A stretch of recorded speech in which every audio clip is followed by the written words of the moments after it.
Mi primer hijo se llama Andrés Manuel. Le pusimos el nombre de Andrés Manuel porque mi esposo quiso ponerle el nombre de él y el nombre mío. Mi hijo Andrés Manuel ya nació en el año 1953. El año 1953. Que por cierto, voy a platicar la historia de mi hijo Andrés Manuel. Creo que por eso lo quiero mucho. Porque mi esposa para el alumbramiento de mi hijo Andrés Manuel demoró 3 días. Entonces tuve yo que hablar. Siendo muy pobre, tuve que hablar a otro doctor para que ayudara al que estaba atendiendo a mi esposa, porque mi hijo Andrés Manuel no podía nacer. Yo soy de un pueblo, de Tepeitán. En aquel tiempo Tepeitán tenía 600, 800 habitantes. No había escuela secundaria, no había camino, toda la comunicación era por río, por agua.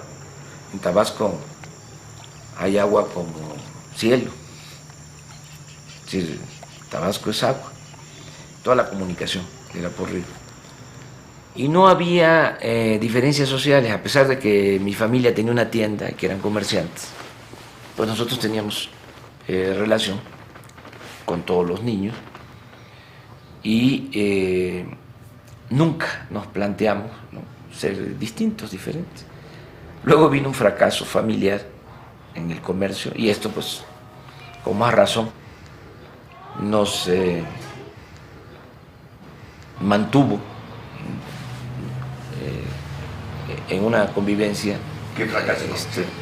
Fracasó mi papá, mi mamá, el comercio, pues, de las cosas que suceden. En una tienda. En una tienda, sí. Y ellos muy trabajadores, siguieron adelante y se superaron al final, ¿no?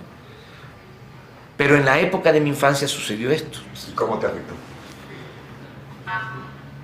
Pues nos afectó porque ya no teníamos los mismos bienes o satisfactores que teníamos cuando había más dinero en la familia.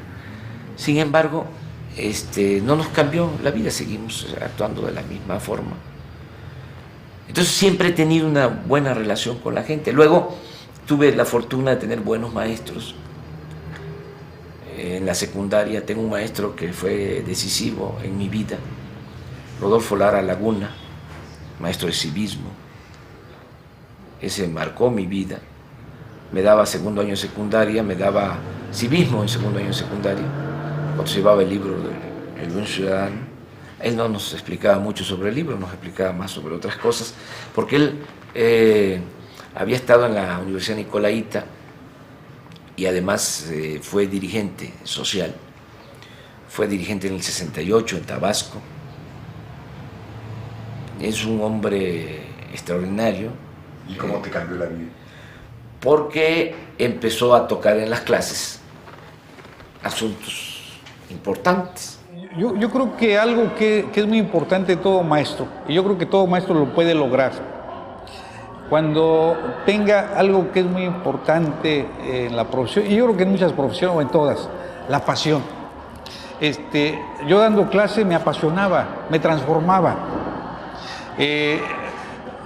Fuera de clase, y pues yo hasta los 20 años más o menos era un tipo introvertido, callado.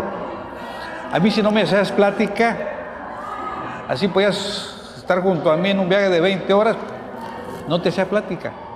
Y si me hacías preguntas, te decía sí, no, quizás, pero en ningún momento había una actitud de entrar en la charla, en el proceso del diálogo. Pero ya en la clase yo era otro. Ahí me transformaba, ahí los temas históricos o sociales a mí me apasionaban. Por ejemplo, cuando nos platicaba de las manifestaciones en contra de la llegada de Kennedy a México y cómo la consigna era Kennedy no, Jacqueline sí. Pues Entonces tenía 13 años. Para la gente que no conoce, ¿qué significaba Kennedy Jacqueline? Perdón, al revés. Pues por la gente que no conoce, y yo tampoco en ese tiempo entendía mucho el significado, sino que era una expresión de rebeldía, de protesta, ¿no?, en contra de un presidente extranjero. Yo tampoco sabía mucho en ese entonces de lo que de lo que sucedió en esas visitas, ¿no? Había una consigna que en Cuba era la del día. Cuba sí, Yankees no. Pero entonces aquí a la izquierda, en la visita de Kennedy, gritaba la misma consigna, pero ya apropiada al encuentro. Entonces gritaban, Kennedy no, Jacqueline sí. Kennedy no, Jacqueline sí. Estaba joven, guapa, y pues para los mexicanos que se quedara Jacqueline en México, pues hubiera sido lo ideal, ¿no? Pero era la época de la intervención de Estados Unidos a Cuba, la intervención de Bahía de Cochinos. Era una época muy especial, entonces hubo muchas protestas. En ese tiempo, por ejemplo, otro tabasqueño, el más grande tabasqueño en la historia, desde mi particular punto de vista, Carlos Pellicer, también protestó y fue a la cárcel. Gobernaba Adolfo López Mateos, un buen presidente de México, dicho sea de paso. Yo estaba en Tepetitán cuando él gobernaba en mi pueblo, y era gobernador de Tabasco Carlos Madrazo, también un buen político, el papá de el otro candidato. Así suele pasar. Pero era la época de los desayunos escolares, la época en que se hizo mucha infraestructura, la época en que había progreso. Entonces, ese maestro tuvo mucho que ver con mi formación. Está en activo, lleva 40 años siendo inspector de escuelas secundarias federales. Fue maestro, luego fue director de escuelas secundarias y ahora es inspector.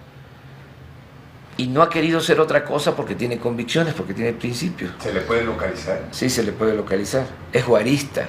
Yo creo que Juárez nos demostró que con un puñado de hombres, no fueron muchos, arriba de 50, yo creo que entre 50 y 100 liberales, como vanguardia, entre un pueblo de analfabetas, 6 millones había entonces, la mayor parte indígenas, ahí nos probaron que con voluntad, con pasión, se puede sacar al país adelante. Y yo creo que aquí hay más de 100 en el país que tengan esa voluntad y esa capacidad.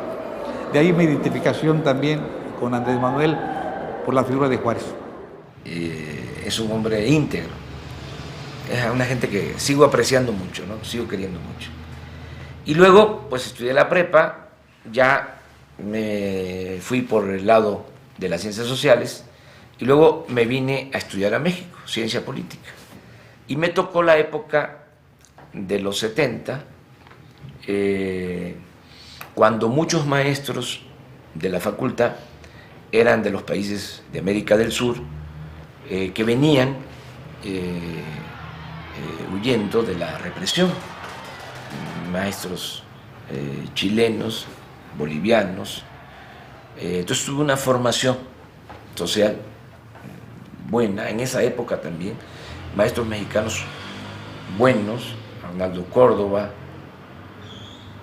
en la Facultad de Ciencia Política, Rodríguez Araujo, otros que me formaron. Entonces terminé la escuela y con Pellicer regresé a Tabasco, porque él fue candidato a senador en 1976, fue candidato al Senado y ya te dije, extraordinario, poeta. Y ya me fui a la parte social, luego fui director del Instituto Indigenista, siempre he trabajado para la gente humilde, para la gente pobre, nunca he cambiado. De mí pueden decir muchas cosas, pero no de que soy incongruente.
El origen de esta campaña que alega que López Obrador está por encima de la ley tiene lugar en el pleito del paraje de San Juan.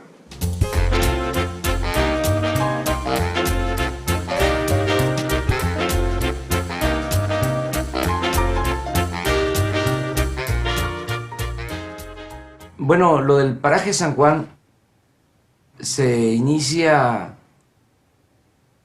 en el 2003. Desde luego es un asunto que data de mucho tiempo, que pasó por varios gobiernos. En esencia, una persona reclama por una indemnización por haberle expropiado el gobierno 300 hectáreas en Iztapalapa.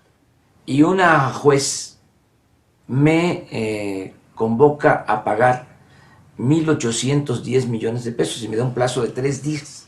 Andrés se niega a pagar porque había constancias de un fraude, pero no está resuelto ahí el asunto tan fácil. Yo tenía antecedentes del asunto, porque empecé a ver de que habían intereses en el cobro de este dinero. De pronto entramos nosotros a investigar y nos damos cuenta que multitud de juicios que tenían ya sentencia en contra del gobierno del Distrito Federal estaban basados en fraudes. Fue lo que llamaríamos la industria de la indemnización.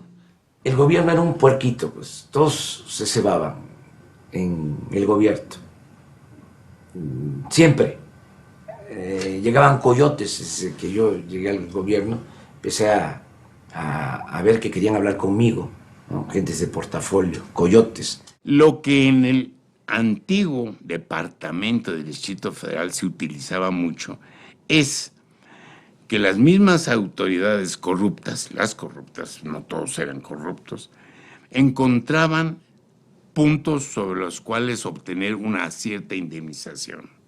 Se encontraban siempre una persona que se aposentara diciendo, ese terreno es mío, y se apresuraba el departamento y dice, te reconozco como dueño. Y entonces empezaban un juicio que al terminar obligaba al departamento del Distrito Federal a pagar. Y por supuesto habían hecho un fraude tremendo en aquellas épocas. Una vez que recibimos la notificación del juez federal, en el sentido de que Andrés Manuel López Obrador debía pagar, no él, su jefatura de gobierno, 1.810 millones de pesos, es decir, 180 millones de dólares, eso habría dado al traste con cualquier programa de gobierno. Era un caso emblemático que se podía mostrar cómo, con influencias, con corrupción, se llega a esos extremos, ¿no? De querer cobrar 1.810 millones de pesos a partir de un fraude. En ese momento me di cuenta que en el paraje de San Juan se estaba jugando la permanencia de Andrés Manuel López Obrador en el gobierno del Distrito Federal. Tú sabes que si no obedeces al Poder Judicial, te destituye.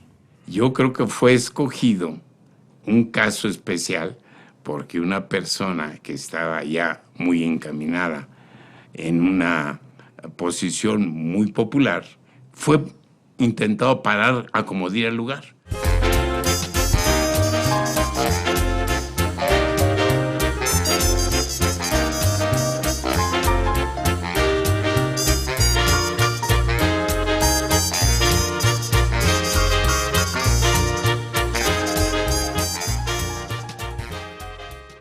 Me metí a investigar. A partir de entonces me metí a investigar en el registro civil.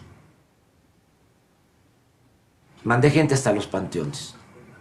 En suma. ¿A qué te refieres? ¿Mandaste gente hasta los...? Porque busqué todos los antecedentes de los arciprestes desde mediados del siglo XIX ¿Y para saber si realmente eran ellos los dueños o el reclamante eran dueño legítimo. Mira, ahí encontré de que el que supuestamente compró el terreno no existe. No solamente López Obrador hizo eso, hizo el árbol genealógico de la familia Arcipreste. Eso yo lo vi. Sabía más Andrés Manuel de la familia y de sus antecedentes históricos más que los propios arciprestes, ¿sí? Es decir, fue un caso de investigación histórica, a él que le gusta tanto la historia, absolutamente extraordinario, porque no creo que haya habido ningún otro alcalde de una ciudad tan importante como México que se haya puesto a estudiar los antecedentes históricos de un posible defraudador. A mí me gusta la historia y he trabajado haciendo investigación documental. Entonces, pues conozco cuáles son los documentos de las distintas épocas del país. Por ejemplo, el contrato de compraventa, donde supuestamente ellos habían adquirido estas 300 hectáreas en Iztapalapa, tiene una firma modernísima. ¿Sí? Eso no es común para la época. Siempre se firmaba de manera muy bonita, de manera muy alegórica, pero siempre se ponía algo del nombre o algo del apellido. Y esto no, eran unas rayas. Casi al mismo tiempo demuestra que los sellos del Departamento del Distrito Federal de 47, de 52 y de 80 y tantos eran falsos y las firmas eran falsas. El entramado de un juicio fraudulento es una cosa de mucho tiempo, no es sencillo y requiere de la participación de muchísima gente. No es sencillo, parece sencillo cuando ya lo vemos como un hecho consumado, pero estos juicios del Paraje San Juan llevaron años y años y años. Venían fabricándose desde hace mucho tiempo. Este es un caso. O sea, una de las maneras más usuales de corrupción en el gobierno es eso. Por ejemplo, si yo fuese un corrupto, si ya me lo estaba ordenando el Poder Judicial, pues era cosa de decirle, porque incluso llegaron a plantearme, no de manera directa, sino a través de otras personas, que por qué no se lograba un acuerdo, un arreglo. Si yo fuese un corrupto, decir, bueno, sí, pero necesito que se mochen, como dicen en el lenguaje común. Y los defensores, los supuestos defensores del Estado de Derecho decían que había que pagar, aunque nos hubiéramos dado cuenta de que se trataba de un fraude colosal. Y dije, no, esto es fraude y no podemos pagar 1.810 millones de pesos del presupuesto, que es dinero de todos, por este asunto. Entonces, lo pensé y dije, no podemos pagar esta cantidad. Se me van a venir encima con todo.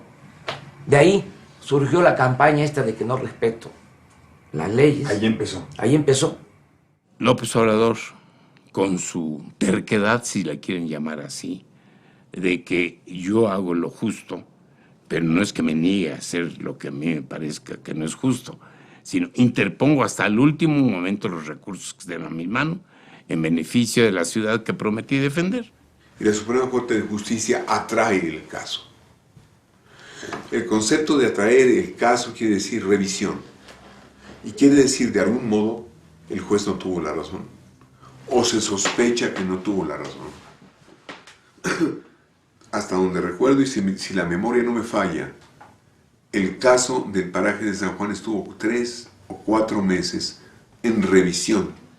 Y inmediatamente la Corte se dio cuenta que había por lo menos 12 gentes, 12 personas que decían que eran los propietarios, y evidentemente en el cotejo superficial que se hizo en el primer momento se dieron cuenta de que de veras había un fraude.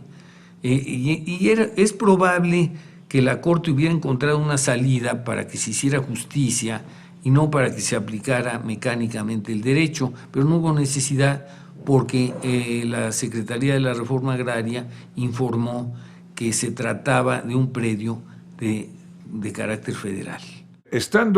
Iniciando la defensa para acreditar la simulación del juicio, fue que una buena mañana en forma inopinada y casual, aparecen los expedientes de la propiedad del Paraje San Juan en las oficinas de la Reforma Agraria. ¿Te acuerdas que de repente el secretario de la Reforma Agraria dice, pues nosotros ordenamos aquí la limpia de unos archivos y abrimos un cajón y apareció esto? Estos terrenos nunca fueron de los señores que dicen que fueron expropiados, que dicen que fueron robados y que tienen derecho a este dinero, sino que estos terrenos siempre han sido del gobierno federal. Y la Corte tuvo que dar marcha atrás. Imagínense si hubiese pagado los 1.810 millones. A lo mejor hubiesen dicho, ay, qué respetuosos del Estado de Derecho. Pero me iba a convertir en cómplice de un fraude.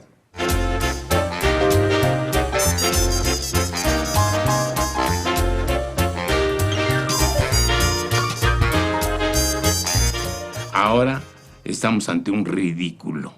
Todo esto que pasó es con motivo de la expropiación de un terreno que jamás había salido del poder del patrimonio federal.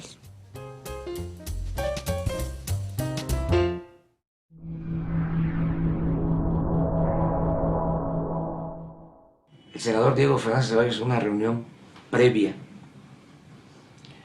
a que salieran los videos, comentó a un grupo de senadores: acaba de salir una denuncia de corrupción del dirigente del Partido Verde por Cancún, lo habían filmado, sobre un supuesto soborno para conseguir permisos y construir en Cancún. Y había un escándalo. Y ese día llega Diego, me cuenta, y dice, lo de el Verde no es nada para lo que le vamos a hacer a Andrés Manuel. Yo no, me dijo como me dicen, que yo no lo voy a decir, lo que le vamos a hacer. Hizo así una servilleta, vamos a hacer cachitos. Desde el principio del gobierno, Andrés sabía de que había la presencia de Ahumada en los negocios del gobierno del Distrito Federal y sabía que había irregularidades. Entonces ordenó dos cosas: investigar a fondo y simultáneamente suspender los tratos con Ahumada. Empiezo a notar que tenía mucha influencia en el PRD, que estaba muy cerca al PRD, que apoyaba a dirigentes, a candidatos del PRD. Me da mala espina, no me gusta eso, porque el que da dinero para las campañas siempre pide algo a cambio. La historia de los primeros años de gobierno respecto de Ahumada es los intentos desesperados de Ahumada de entrar en algún tipo de negociación con Andrés y la negativa de Andrés de vincularse con él. Ahora, con Ahumada él nunca tuvo trato. Se le ha buscado, se ha intentado encontrarle. Alguien lo invitó a Andrés Manuel a una cena con Ahumada. No fue. Algo sabría. Andrés Manuel estaba ya siguiendo una averiguación en contra de Ahumada, muy avanzada por un desfalco en la delegación Gustavo Madero. Ahí hubo un desfalco de obras que se suponía que debían hacerse y que no se hicieron, por las cuales este hombre recibió 30 millones de pesos. En realidad estaba ya preparada su consignación.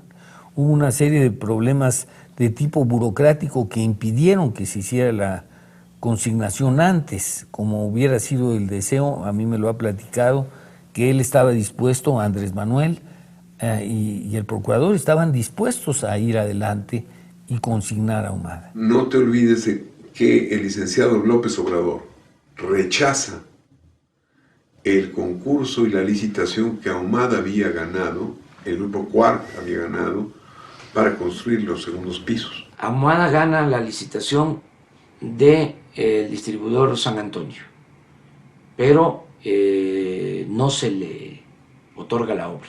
¿Por qué? Porque lo mismo, yo ya andaba filiándolo, me daba mala espina, y si gana, es la propuesta más baja, Sin embargo, era una propuesta que de todas maneras superaba el techo financiero o el presupuesto que nosotros teníamos para la obra. Y por eso, bajo ese argumento, se declara cancelado el contrato. La negativa de Andrés lo hizo que se desesperara y básicamente buscó una fórmula extrema poniéndose en manos de los enemigos de su enemigo, de su adversario. Se hacen las investigaciones, se encuentra en efecto que hay un fraude, se detienen a 2 personas. Cuando se da cuenta, de que ya hay detenidos y que viene la investigación sobre él, es cuando estalla el conflicto. Un alto funcionario del gobierno del Distrito Federal fue captado en una mesa de juego durante 3 madrugadas seguidas en el casino del Hotel Velayo de Las Vegas. El secretario de Finanzas del gobierno capitalino, Gustavo Ponce Meléndez. Y lo veo, tengo comunicación con el jefe de gobierno, me sugiere que hable yo al programa, hablo, me toma el teléfono López Dóriga y le explico que en ese momento estamos enterándonos de esta actitud de este señor y de la cantidad de veces que había ido a Las Vegas con gastos muy altos y que iniciábamos en ese momento una averiguación previa por enriquecimiento ilícito. Si hubiera tomado dinero del gobierno del Distrito Federal, evidentemente tendría que preguntarse, pues que no lo sabía. Pero no, en sus cuentas no hay ningún problema. Lo que pasa es que el favorecer con contratos, el favorecer pagos, eso es lo que Ahumada provocaba con las dádivas que hacía, con las promesas, con los viajes a Ponce.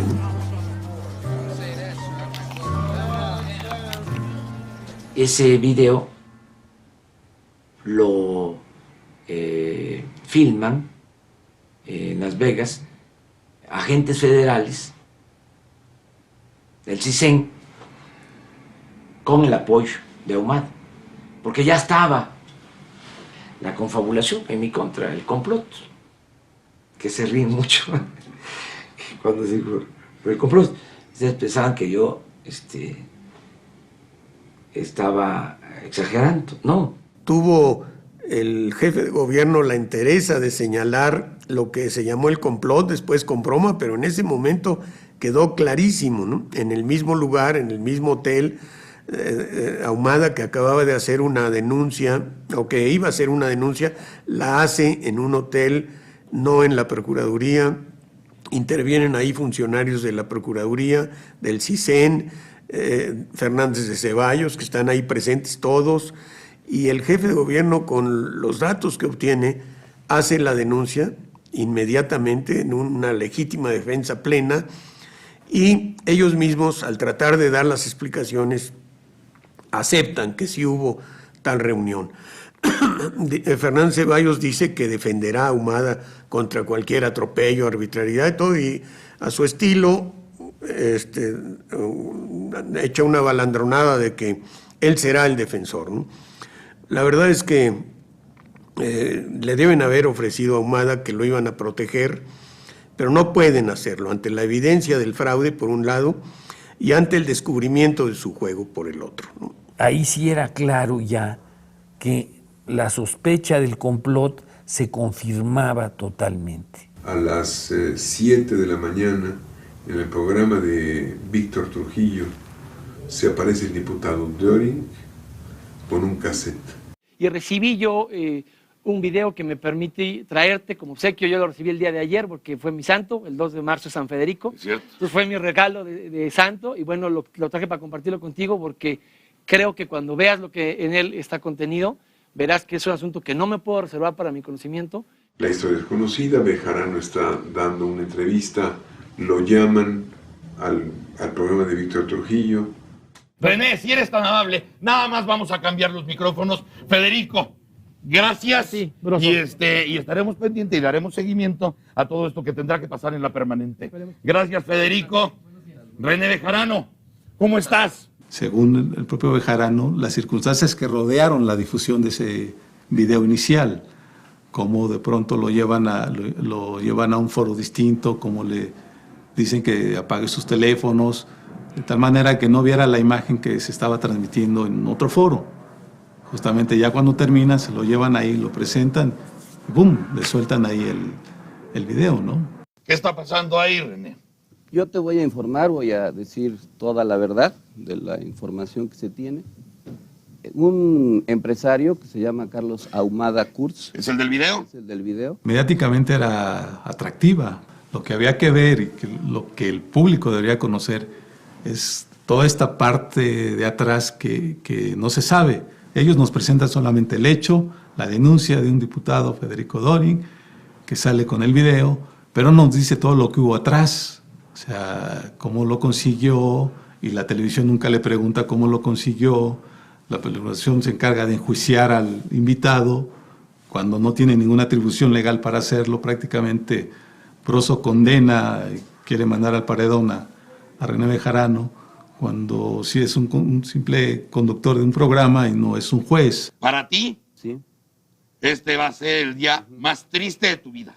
Yo creo que... Para otros, está siendo el día más feliz de su vida. Fue toda una maniobra, entró Salinas, Diego Fernández de Ceballos, yo creo que llegaron a un acuerdo con Ahumada por los videos.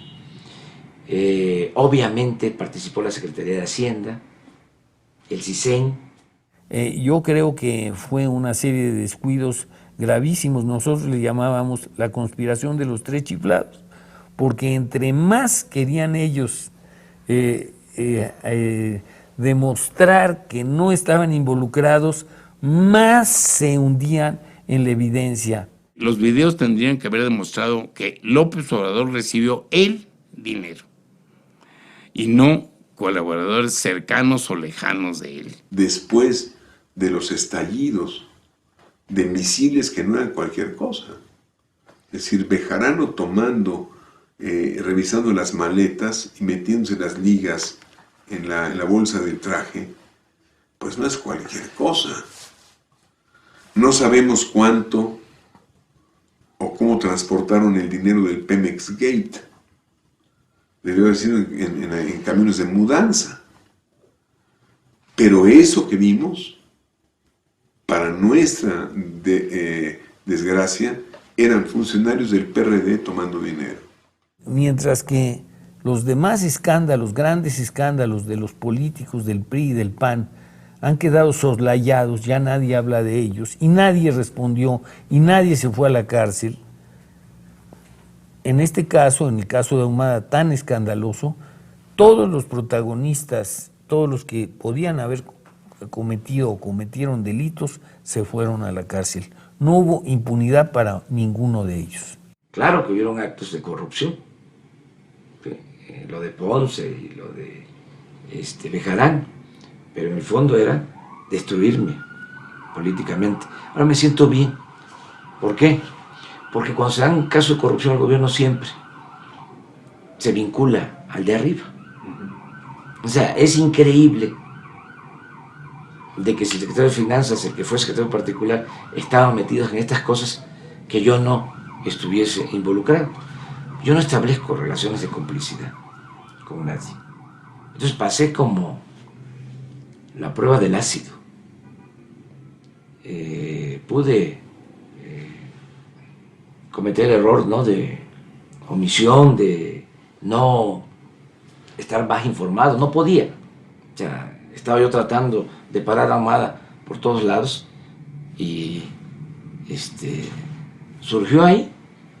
No pude hacer más, pero de eso a que yo estuviese involucrado, que yo fuese cómplice, no. La gente lo entendió y al final salimos adelante, pero fue durísimo.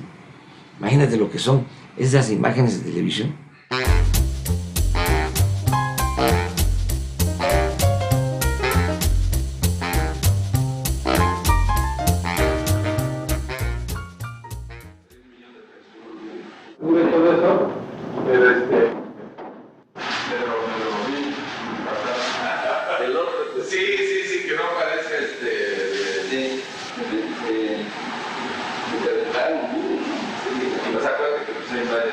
maneras de saber cómo va el rollo ¿no? Entonces, yo creo que todo el que fue a esa oficina está filmado. Incluso no solo recibiendo dinero, yo creo que filmaron todo. Lo hacía hasta con los futbolistas. Tiene un equipo de fútbol y una vez se quejaron los del equipo contrario porque en el vestidor del equipo contrario a su equipo de fútbol había micrófonos y les subían la temperatura en los vestidores para crearles un ambiente hostil a los contrarios, y grababan conversaciones y filmaban y todo ese tipo de cosas, algo muy especial. Entonces, cuando él siente que no hay entrada en el gobierno del Distrito Federal, echa a andar todo el plan.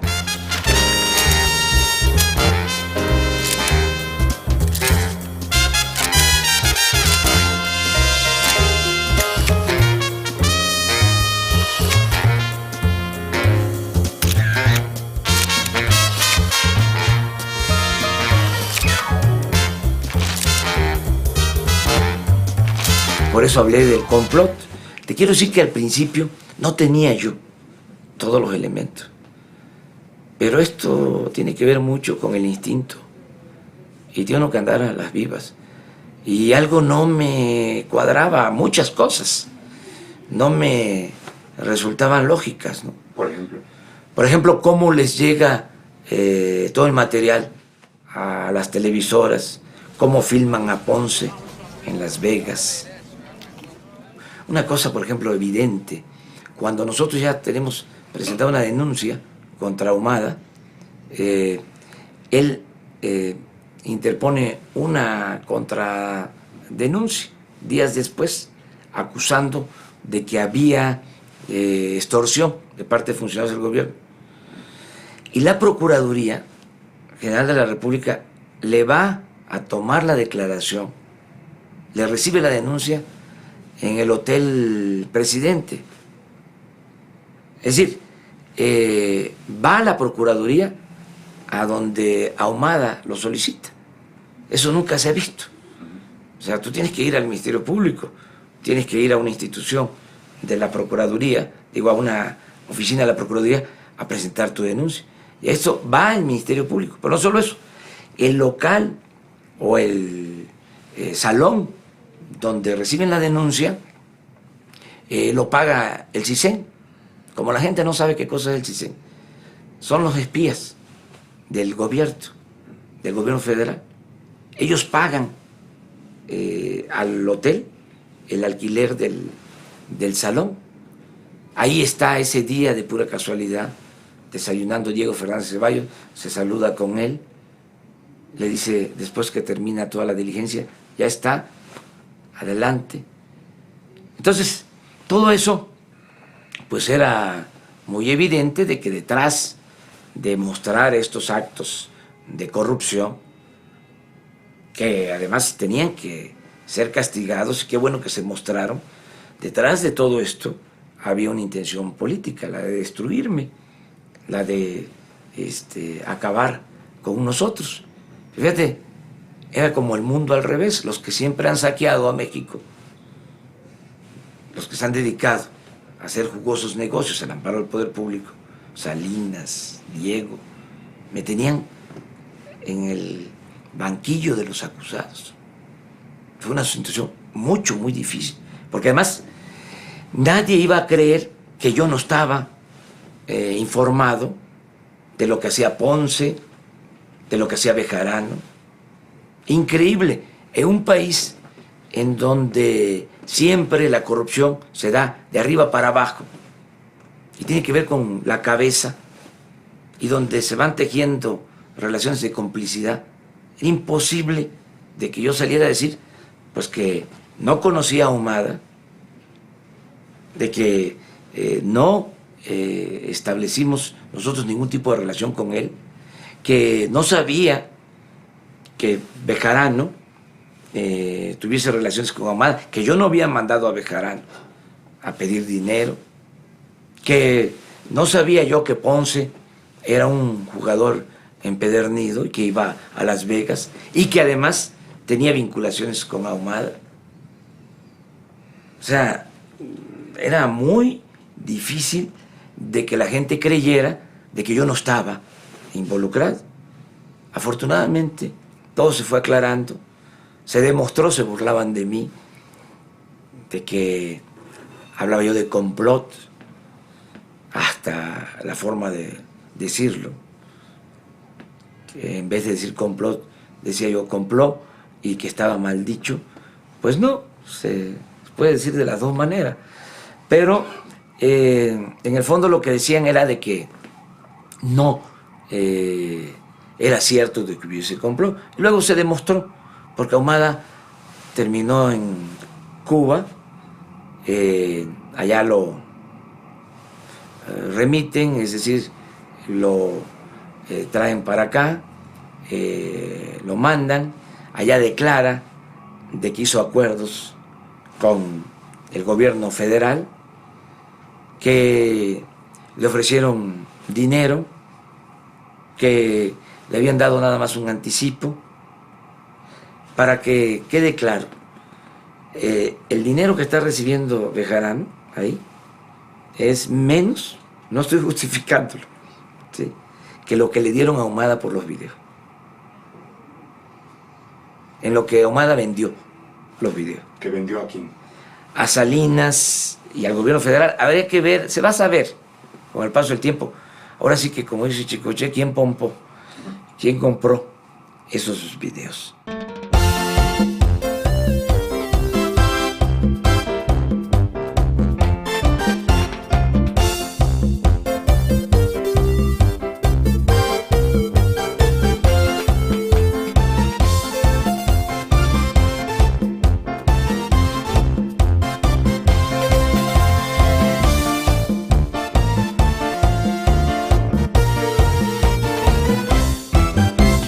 Ojalá y los cubanos, el gobierno de Cuba, mande toda la información que tiene sobre esto, porque nada más mostraron fragmentos en donde Ahumada habla de que él colaboró para que filmaran a Ponce, agentes federales, en Las Vegas. Estuvo metido el secretario de Hacienda, Francisco Gil. Pidieron información. Fíjate que ellos sabían, estaban investigando a Ponce de tiempo atrás. Pidieron información al Departamento del Tesoro del gobierno norteamericano, pero no nos notificaron absolutamente nada, porque utilizaron todo esto con propósitos políticos. Ellos hicieron llegar a las televisoras y al CISEN toda la información. Entonces, cuando empezamos a dar a conocer esto, pues la gente empieza a creernos de que sí había actos de corrupción, que había que castigar a los responsables, pero que no estábamos nosotros involucrados, yo en particular, que no establezco relaciones de complicidad. Y no solo eso, sino que era un plan, una confabulación para destruirme políticamente. Eso fue lo que se demostró al paso del tiempo. ¿Te sorprendió más Ponce o Bejarano? Los dos casos. ¿Cuál era tu relación con Bejarano? Él tenía una relación conmigo bastante cercana. Fue secretario particular en el gobierno. Cuando esto de los videos ya no estaba trabajando conmigo, ya estaba fuera. No. Sin embargo, estaba como dirigente del PRD. Sin embargo, en el manejo que se le daba a la información, era el secretario particular. Ya tenía tiempo que había salido del gobierno. Sin embargo, se puntualizaba mucho esto. Me sorprende en el momento porque él no tenía relación con el grupo más cercano a Ahumada en el PRD. Entonces, eran grupos distintos y de repente aparecen ahí en las imágenes. Fue muy fuerte.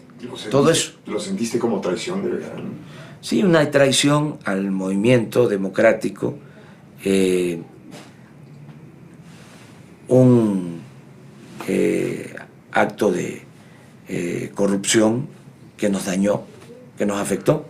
Afortunadamente ya todo se ha aclarado, pero lo siguen utilizando en nuestra contra. Aquí aparecieron, por ejemplo, carteles, todavía los puedes ver, en donde dice el gabinete de López Obrador, ¿no? René Bejarano, Ponce y no sé qué. Muy chafa todo eso, muy vulgar, pero lo siguen utilizando. Cada vez que hablo de honestidad, dice, y Bejarano, y Ponce. Yo les diría a la gente que eso es la excepción, no la regla. De esa experiencia, el grupo de asesores que tienes ahora, ¿cómo lo estás creando y cómo evitar que vuelva a suceder lo mismo? Pues hay que procurar que no suceda. Yo estoy acostumbrado a trabajar con gente a la que le tengo confianza. Entonces dividimos el trabajo, partimos del principio de que la gente trabaja por convicción, que tiene ideales, que por lo mismo actúa con honestidad. Entonces hay que seguir actuando de esa manera, pero al mismo tiempo actuar de manera precavida. Claro que todas estas cosas dejan lecciones. Hay que escoger bien a los colaboradores. También te quiero aclarar de que son cosas a veces muy difíciles de evitar, ¿no? Te pasa en la familia, te pasa en un establecimiento comercial, en una empresa. Hay que cuidar mucho de que eso no suceda en el gobierno, porque en el gobierno uno maneja dinero de todos. Uno tiene que cuidar el ejercicio del presupuesto. Y hay que actuar con mucha energía para no permitir la corrupción. Hay que evitar que se den estos casos. Y hay que ser muy cuidadosos en la integración del equipo, que sea gente honesta, que sea gente íntegra y que resista las tentaciones del dinero.